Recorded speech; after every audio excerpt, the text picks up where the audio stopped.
Olá, hoje vamos falar sobre capacidade produtiva do serviço, ou seja, como é que a gente gerencia a capacidade de entregar resultado, prestar serviços, atender com algumas características específicas, né, para estratégias diferentes de lidar com a capacidade de serviço.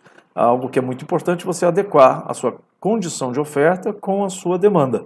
E isso não é tão simples assim, porque depende principalmente daqueles principais fatores que nós já falamos várias vezes, que são volume, variedade, visibilidade e a variação de demanda.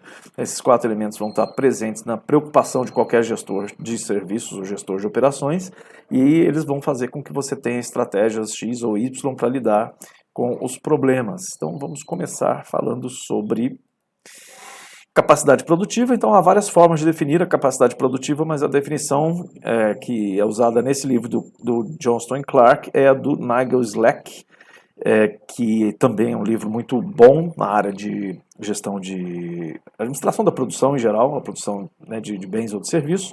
E o Slack diz que é o nível máximo de atividade de valor agregado em determinado período de tempo que o processo do serviço pode atingir, consistentemente, sob condições operacionais normais.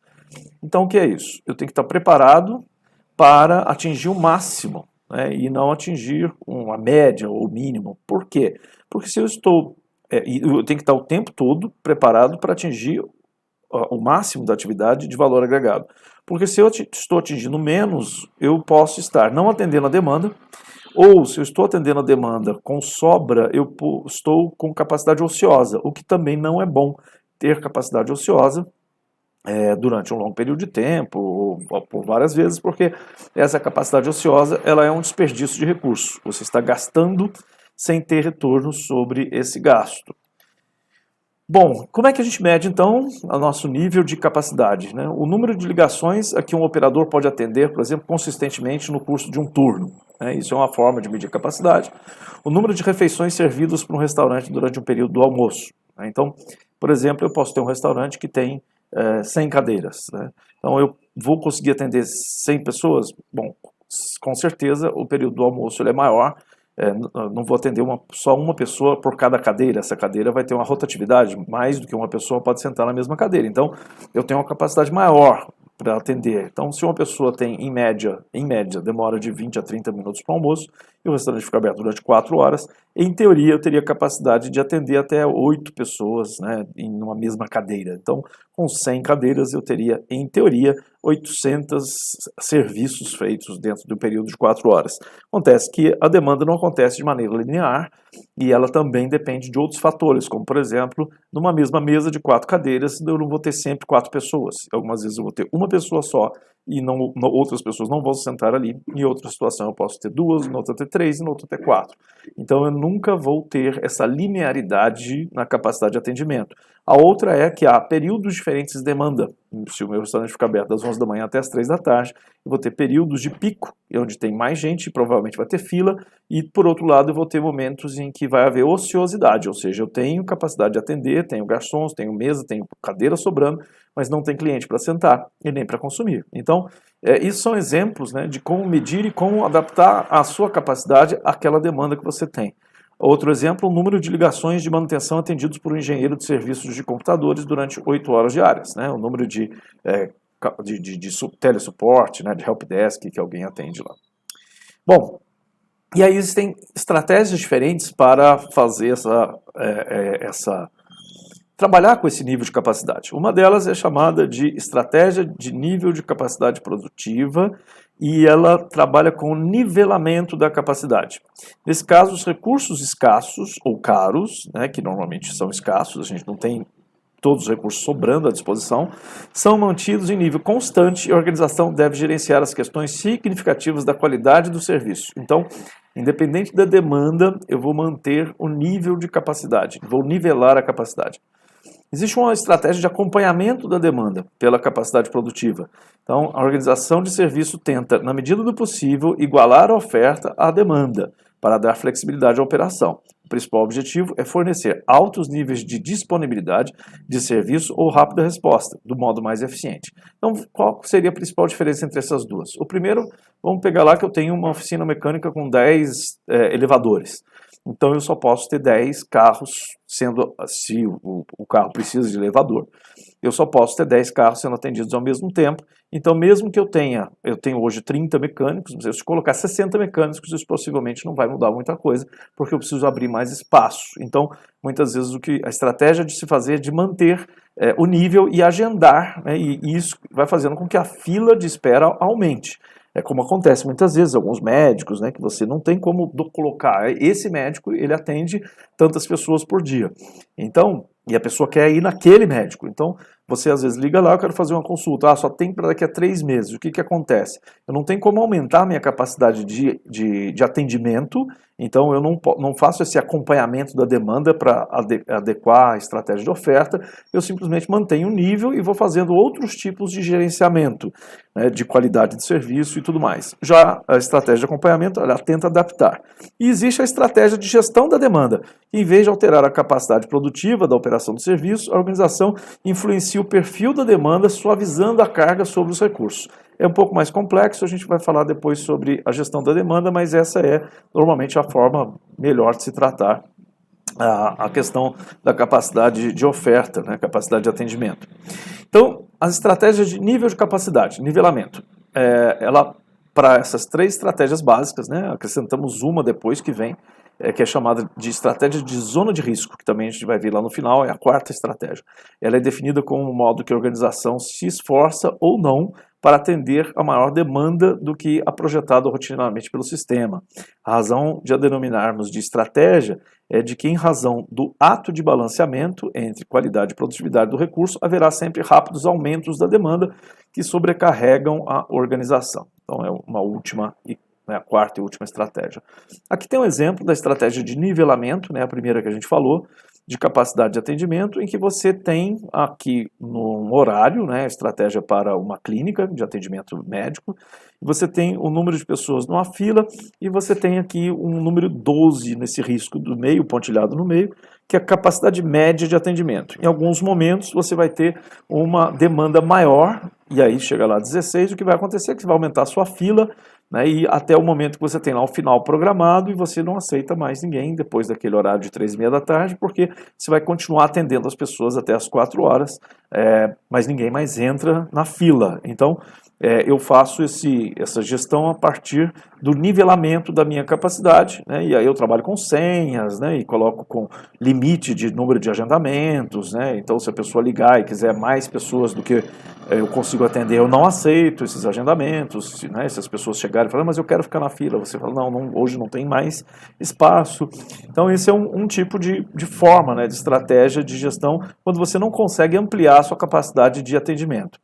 Na estratégia de acompanhamento, a gente faz uma série de adaptações para poder acompanhar. Então, aqui está um exemplo de fast food, né, em que, logicamente, o objetivo é o lucro, então eu tenho que atender, quanto mais atendimentos eu fizer, mais dinheiro eu ganho, então eu tenho que ser mais flexível, né, e aí eu vou ter o gráfico de cima que mostra o número de clientes e é o perfil da demanda diária. Então eu tenho 3 momentos de pico, um é às 8 horas, antes das 8 horas da manhã, o outro entre meio-dia e 2 da tarde, e o outro no final da tarde, entre 16 e 20 horas, e sendo que os picos mais curtos, né, são o da manhã.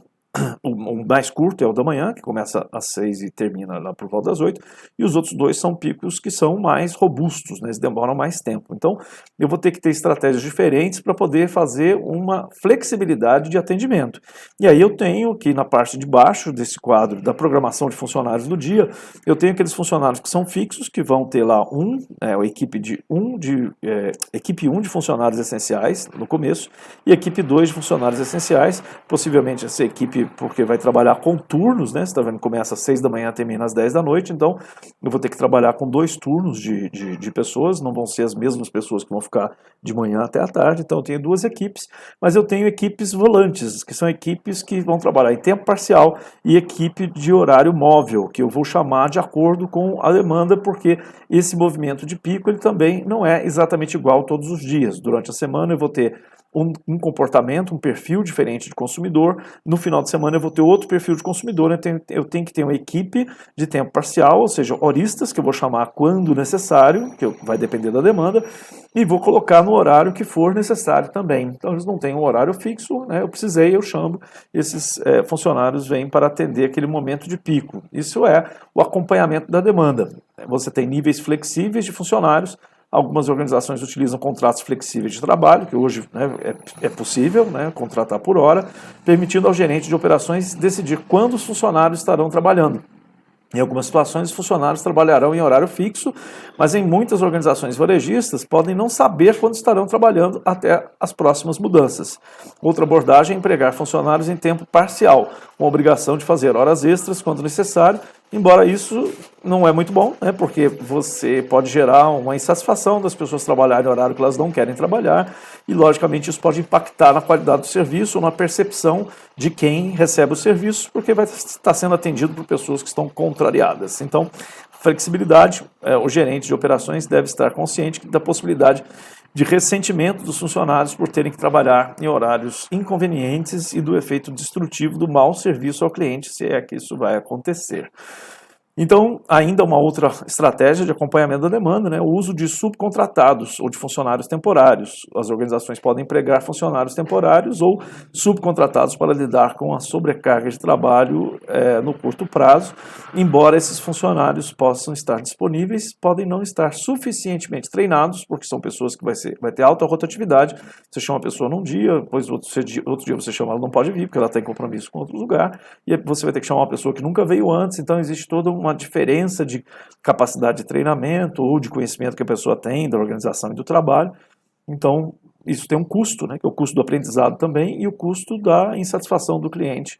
Então, podem não ser suficientemente treinados ou motivados para prestar o serviço no estilo da organização. No entanto, algumas organizações relatam que seus funcionários temporários podem ser mais atenciosos e menos complacentes do que os fixos. Alguns call centers utilizam organizações especializadas para atender a períodos de pico de demanda. E a gestão da demanda, então, a maioria das empresas opera numa abordagem mista, que junta tanto a de nivelamento quanto de acompanhamento, e isso sim seria uma gestão de demanda, né? Gerir essa capacidade para a gestão da capacidade produtiva, seja de acompanhamento da demanda ou de nivelamento. A maioria das organizações de serviço opera em algum grau entre esses dois pontos aí, e aqui alguns exemplos dessa abordagem. Por exemplo, estratégias de preço. Tipicamente oferece incentivos de preço para encorajar os clientes a mudarem para períodos fora do pico, né? O happy hour em um bar é um exemplo disso, quando você tem lá cerveja mais barato, naquele horário que normalmente tinha pouco movimento, né? Então você coloca algum atrativo para as pessoas irem até lá. Ou, por exemplo, em alguns restaurantes, em capitais, você entrar para almoçar até meio-dia, você paga mais barato. Depois de meio-dia para frente, você paga mais caro para incentivar que as pessoas cheguem mais cedo e preencham os lugares do restaurante antes do horário de pico, que normalmente é meio-dia, meio-dia e meia pela frente. Então, você cria algum tipo de incentivo para você fazer esse nivelamento da demanda a partir do preço. Serviço restrito nos horários de pico, então aqui a filosofia é similar, embora tomando a forma de um desincentivo, né? Nesse caso, a organização pode fornecer um serviço limitado nos horários de pico para encorajar os clientes a mudarem para os horários menos turbulentos. Alguns restaurantes adotam essa política também com um menu mais restrito nos horários de pico. Você não tem todas as opções naquele horário em que vai ter mais gente querendo estar lá para você conseguir distribuir essa demanda ao longo do dia. Canais de serviços especializados, né, em vez de fornecerem um serviço geral todas as vezes, o fornecedor pode optar por segmentar a demanda e alocar horários específicos para as necessidades especiais. Então, por exemplo, colocar idoso, vai ser atendido tal hora, tal hora. Consultórios médicos, né, são um bom exemplo, com horários previstos para vacinação, acompanhamento clínico de mães e bebês, além de consulta. Isso permite a programação do trabalho de especialistas em horários restritos, frequentemente melhor utilizando os recursos escassos. Então, você faz uma programação exatamente para não ter um fluxo tão grande de pessoas. Olha, tal serviço é prestado só de tal hora a tal hora. Propaganda e promoção, o aumento da conscientização pública do serviço e a informação dos clientes sobre as ofertas especiais estimulam a demanda. As livrarias não apenas anunciam, mas também estimulam a demanda. organizando sessões de autógrafos, né? E um problema específico com a propaganda é que ela tende a aumentar a inexatidão de qualquer modelo de previsão usado pela empresa. Embora seja possível rastrear a eficácia da propaganda para estimular a demanda, é frequentemente difícil prever o provável impacto de uma nova campanha, porque pode realmente causar um impacto imprevisível. Você achar que você vai ter, você faz uma promoção, faz uma propaganda, ou contrata um digital influencer lá para vir dar autógrafo numa livraria, e você espera 500 pessoas, aparecem 5.000 pessoas. Isso pode acontecer num restaurante, qualquer tipo de serviço, inclusive nos serviços públicos, quando você tem alguns momentos, né, e aqui um exemplo disso que acontece muito, é quando tem algum tipo de demanda específica por um serviço, como Receita Federal, o fundo de garantia da Caixa, e que a Caixa não dá conta de atender um fluxo enorme de pessoas querendo ter acesso, né? Agora a gente teve o problema do volume de pessoas para receber o auxílio emergencial, e é um serviço que você sabe que vai ter uma demanda muito grande, mas eu não posso, nunca vou conseguir me preparar para atender um estouro de demanda, porque esse é uma demanda muito pontual, ela acontece nesse momento, mas ela não vai acontecer sempre. E aí eu não posso gastar meu dinheiro preparando-me para receber um volume de gente que não vai ser constante depois. E aqui tem um quadro, né, destacando aí as características principais de cada uma da estratégia. Então, primeiro, do lado esquerdo, né, a estratégia de nivelamento da capacidade produtiva, assegurar que os aviões estejam voando com capacidade máxima mais frequentemente possível. Isso para evitar desperdício de dinheiro, porque o avião decola, se a poltrona estiver vazia, ele está perdendo dinheiro, se estiver tudo cheio, ele está ganhando dinheiro. Então, uma linha aérea é importante manter os assentos cheios, né? Numa estratégia de acompanhamento é contratar funcionários para o departamento de reservas e assim atender a demanda e assegurar as marcações de voos para evitar que as pessoas não deixem de viajar porque não conseguiu comprar passagem. E numa gestão de demanda, promover a demanda fora do horário de pico, tentar trabalhar com preços, isso é muito comum, preços diferentes em horários diferentes, né? Principalmente voo noturno, voo de madrugada. Teve uma época que as empresas, agora não tanto por causa da pandemia, mas estavam oferecendo, por exemplo, um voo que durante o dia custava R$ 1.200, à noite custava R$ 200. Né? À noite, assim, 1h da manhã, 2h da manhã, que normalmente é um horário que as pessoas não querem viajar, mas o avião precisa voltar, ele foi para um determinado lugar, ele precisa voltar daquele lugar, então por que não voltar de madrugada com gente do que voltar vazio? Né? Então, maximizar o rendimento, né, de cada voo para poder trabalhar com o máximo possível de receita cada vez que o avião decolar do chão. Numa seguradora, na primeira coluna, né, proteger os especialistas da retaguarda, o pessoal que trabalha com os atuários lá, né, e especialistas em investimento, das variações da demanda de clientes. Então isso é importante, né, porque se houver um estouro, são profissionais especializados que eu não consigo aumentar e diminuir a quantidade deles de um dia para o outro. Na estratégia de acompanhamento, eu vou ter lá uma operação de venda direta, através do call center, programada para fornecer acesso máximo aos clientes. Então, mesmo não sendo o atuário, né, que vai trabalhar na retaguarda, mas eu posso criar uma estratégia de acompanhamento, colocando mais gente na linha de frente para poder fazer vendas, né?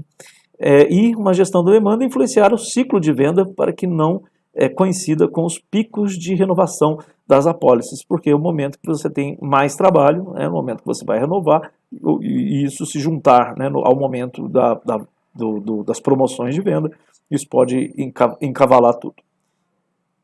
Numa cadeia de restaurantes, na primeira coluna, manter o fornecimento de alimentos básicos mais próximo possível do nível, né, do nível que se espera, plena utilização das instalações do processo. Num acompanhamento da demanda, as equipes de funcionários refletem a demanda prevista, utilização de funcionários em tempo parcial, nos horários de pico, contratação de funcionários extras para atendimento da demanda imprevista, ou seja, acompanhar, né, os picos, a variação da demanda, utilizando essas estratégias de acompanhamento.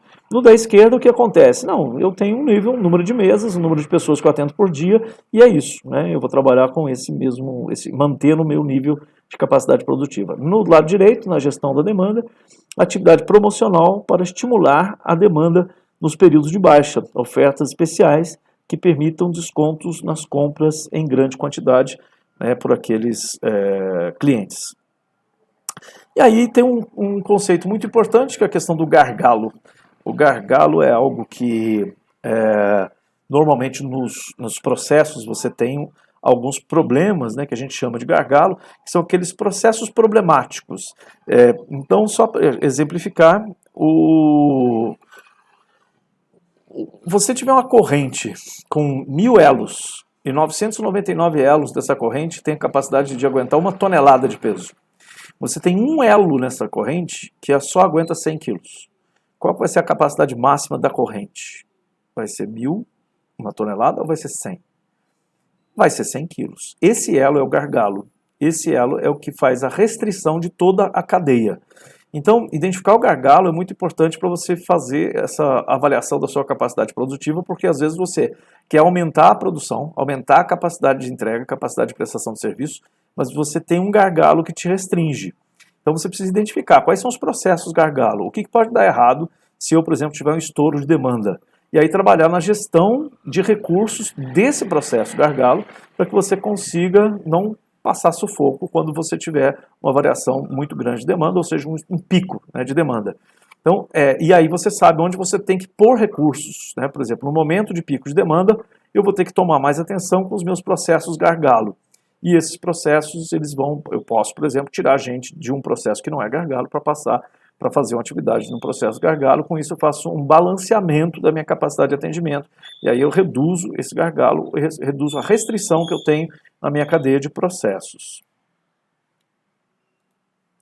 E aí nós temos um exemplo, né, de gargalo, que era num fluxo original à esquerda, né, um fluxo original e o fluxo revisado do exame de propostas de crédito dentro de uma instituição. Então, do lado esquerdo, como é que as coisas aconteciam? Entrava lá um processo, uma proposta, né, e demorava 25 horas para ser realizada essa atividade. Depois era feita uma análise de risco, que era feita por um atuário, que demora 15 horas para fazer isso. E depois a informação da decisão para o cliente, 30 horas até chegar essa informação lá para o cliente. Então, o que acontecia é que todas as propostas eram analisadas por um atuário. Mas o atuário, existe, logicamente, uma quantidade restrita, é um profissional raro, né, de remuneração alta, e que eu não tenho quantidade suficiente para poder fazer o atendimento. Então, ali na análise de risco feito pelo atuário, existia um gargalo. E esse gargalo foi identificado. E aí no fluxo revisado se identificou o seguinte: nem todos as propostas precisam passar pelo atuário, porque algumas delas são tão simples, tão óbvias, que a análise de risco ela pode ser feita por um outro profissional que eu tenho em mais quantidade. E aí eu vou separar, uma parte vai para o atuário, que são aquelas que realmente exigem uma análise atuarial. Então, do lado direito desse fluxo revisado, você tem 50% das propostas foram enviadas para o atuário, mas 50% delas foram decisão definitiva de sim ou não, baseada no score que a pessoa tem, né? Eu analiso lá o Serasa, SPC, alguma coisa, e eu já tenho uma resposta sim ou não, que não precisa passar, porque não é uma decisão sofisticada. E aí a informação de decisão é entregue para o cliente. Com isso, o que acontece? Acontece que o meu gargalo foi retirado. E aí, como indica, né, na figura anterior, a capacidade original estava restrita à produção dos atuários, né, de 15 propostas por hora, que era isso que ele conseguia fazer. Desculpa, que eu coloquei, eu estava comentando 25 horas, 15 horas, 30 horas, na verdade, a quantidade de propostas por hora. Então, entram 25 propostas por hora, mas existe um gargalo de 15 propostas por hora sendo analisadas por esse atuário. E aí, no final, na hora de entregar a decisão, eu tenho 30. Então, o que acontece aqui? Esse meu processo do meio, né, no fluxo original, de 15 propostas por hora, ele é um gargalo, porque por mais velocidade que eu tenha lá em cima, de 25 e de 30 lá embaixo, se eu tenho no meio um processo que só faz 15 por hora, eu estou limitado a 15 por hora. É a história do elo da corrente. Se o limite de um elo é de 100 quilos, toda a corrente vai ter o limite de 100 quilos, tá? E aí na proposta do lado direito, o que aconteceu é que o atuário continua fazendo só 15 propostas por hora. O que acontece é que grande parte daquelas 20, né, daquela análise que era feita anterior, passou a não passar pelo atuário, e a decisão ia diretamente para entregue para o cliente a partir de uma resposta simples de sim ou não. E aí o que aconteceu é que houve uma redução no tempo de atendimento e o número de pessoas atendidas aumentou. Então reconheceu-se que muitas propostas não exigiam a aprovação dos atuários, porque os scores de crédito indicavam uma aceitação ou rejeição clara, que podia ser tratada por funcionários menos experientes e mais baratos. E aí eu posso ter mais gente trabalhando, fazendo esse tipo de análise mais simplificada. O processamento inicial tornou-se um pouco mais longo. Então, ao invés de 25 propostas por hora, essa análise inicial para decidir, antes era 25 por hora do lado esquerdo, agora são 22 por hora do lado direito. Então, mesmo tendo aumentado um pouco o tempo para fazer a análise de cada uma dessas propostas, esse aumento foi pequeno, de 25 para 22 propostas por hora, o aumento foi pequeno. Então, tornou-se um pouco mais longo, mas o processo revisado, ou seja, apenas 50% das propostas precisavam ser examinadas por um atuário. Assim, a capacidade do processo todo aumentou aproximadamente 50%, chegando a 22 propostas por hora, sendo que antes eram 15 propostas por hora, porque o gargalo era a análise feita pelo atuário. E aí a estratégia 4 é uma estratégia de gerenciando a zona de risco, mas esse é um assunto para a nossa próxima aula, vamos parar por aqui. Nós vimos então 3 estratégias, a primeira de nivelamento, a segunda de acompanhamento, a terceira de gestão da demanda e agora do risco. Mas a gente vai falar sobre isso na próxima semana. E então até lá, espero que o trabalho esteja ficando jóia, para mandarem um vídeo para mim na próxima semana já, né? Não, daqui a 2 semanas. Tá jóia? Então, até a próxima aula na semana que vem. Até mais.